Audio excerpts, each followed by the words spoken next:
Mehr-oqibat va qadriyatlar ayyomi bo'lgan Navro'z bayrami joylarda ko'tarinki ruhda nishonlanmoqda. Jumladan poytaxtimizning Sergeli tumanidagi 90-sonli davlat maktabgacha ta'lim tashkilotida ham Navro'z bayrami shodonalari o'tkazildi. Navro'z bu minglab yillik tarixga ega bo'lgan, qadriyatlarimizni o'zida mujassam etgan ardoqli bayramlardan biridir. Bu bayram tabiatning uyg'onishi va orzular bilan yangi hayot boshlanishining timsoli. Poytaxtimizning Sergeli tumanidagi 90-sonli davlat maktabgacha ta'lim tashkilotida ham Navro'z bayrami ko'tarinki ruhda keng nishonlandi.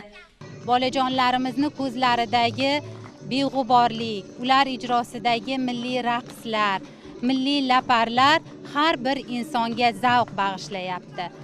Maktabgacha ta'lim tashkilotlarida bolajonlarimizni yoshligidanoq o'zbekning milliy an'analari, milliy urf-odatlarimizni ularning ongiga singdirib borish bizning asosiy maqsadimizdir. Tadbirda bolajonlar tomonidan she'r, qo'shiqlar va sahna ko'rinishlari namoyish etildi.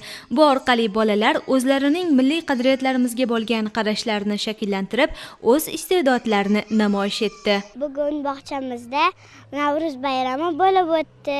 Bayramda biz o'rtoqlarim bilan birga turli qo'shiqlar kuyladik, sahna ko'rinishlar qildik. Bugungi bayram menga juda ham yoqdi.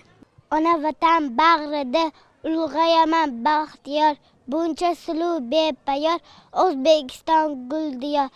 Tadbir davomida bolalar tomonidan taqdim etilgan har bir chiqish kelgan mehmonlarga ko'tarinki ruh ulashdi. Bu kabi bayramlarning tashkil etilishi bolalarning qadriyatlarimizga bo'lgan hurmat tuyg'usini shakllantiradi, jamoa bilan ishlash qobiliyatini rivojlantiradi.